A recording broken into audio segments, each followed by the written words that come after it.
শিক্ষার্থীদের দাবিতে উত্তাল ভারত, দিল্লিতে বিক্ষোভ, রাহুল প্রিয়াঙ্কা আটক, মোদী সরকারের সামনে নতুন রাজনৈতিক চ্যালেঞ্জ।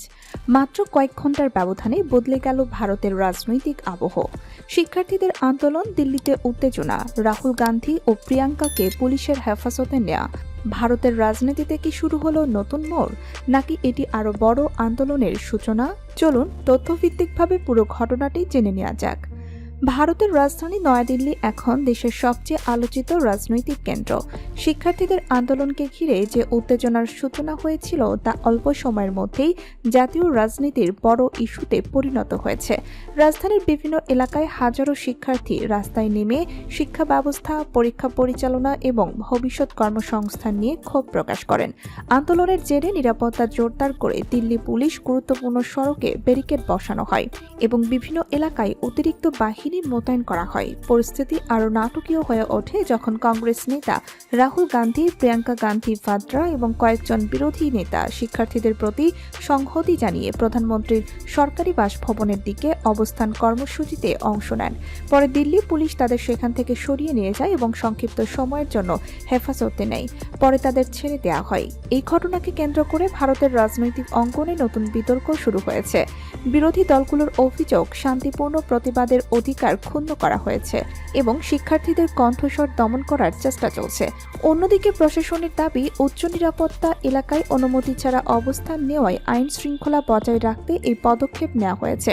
সরকার বলছে, জননিরাপত্তা নিশ্চিত করাই ছিল তাদের প্রধান লক্ষ্য।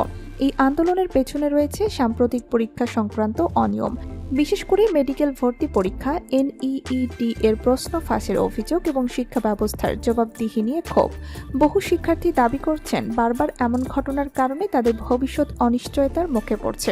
আন্দোলনের অন্যতম দাবি হল শিক্ষা ব্যবস্থায় স্বচ্ছতা, দায়বদ্ধতা এবং পরীক্ষা প্রক্রিয়ায় সংস্কার আনা।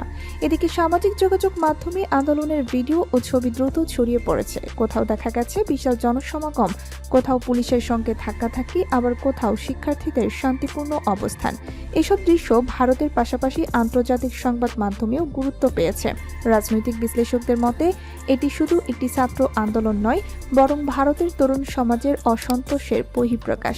তবে তারা একই সঙ্গে সতর্ক করে বলেছেন, একটি চলমান আন্দোলনের ভিত্তিতে সরকারের রাজনৈতিক ভবিষ্যৎ সম্পর্কে নিশ্চিত সিদ্ধান্তে পৌঁছানো যায় না। আগামী দিনে সরকার কি পদক্ষেপ নেয়, বিরোধীরা কি কৌশল নেয় এবং শিক্ষার্থীদের দাবির বিষয়ে কি ধরনের সমাধান আসে, সেটি পরিস্থিতির ভবিষ্যৎ নির্ধারণ করবে। ক্ষমতাসীন বিজেপি সরকারের পক্ষ থেকে বলা হয়েছে, শিক্ষা ব্যবস্থার উন্নয়ন এবং পরীক্ষা প্রক্রিয়ায় প্রয়োজনীয় সংস্কারের বিষয়ে আলোচনা চলবে। তবে বিরোধীরা শিক্ষামন্ত্রীর পদত্যাগ এবং ঘটনার পূর্ণাঙ্গ তদন্তের দাবি অব্যাহত রেখেছে। এই ইস্যু ইতোমধ্যেই সংসদেও তীব্র বিতর্কের জন্ম দিয়েছে। সব মিলিয়ে ভারতের রাজনীতি এখন এক গুরুত্বপূর্ণ সন্ধিক্ষণে দাঁড়িয়ে। শিক্ষার্থীদের আন্দোলন কতটা বিস্তৃত হবে, সরকারের সঙ্গে আলোচনার পথ খুলবে কিনা, নাকি রাজনৈতিক সংঘাত আরও বাড়বে, সেই প্রশ্নের উত্তর সময়ই দেবে। তবে একটি বিষয় স্পষ্ট, এই আন্দোলন শিক্ষা, রাজনীতি এবং তরুণদের ভবিষ্যৎ নিয়ে নতুন করে জাতীয় বিতর্ক সৃষ্টি করেছে। আপনার কি মনে হয়, শিক্ষার্থীদের দাবিগুলো কি দ্রুত আলোচনার মাধ্যমে সমাধান করা উচিত, নাকি সরকারের বর্তমান অবস্থান যথেষ্ট? আপনার মতামত কমেন্টে লিখে জানান। ভিডিওটি ভালো লাগলে লাইক করুন, বন্ধুদের সঙ্গে শেয়ার করুন এবং আমাদের চ্যানেলটি সাবস্ক্রাইব করুন। সর্বশেষ রাজনৈতিক আপডেট, গুরুত্বপূর্ণ স্কিপ নিউজ এবং সরাসরি ভিডিও আপডেট পেতে আমাদের সাথেই থাকুন। ধন্যবাদ।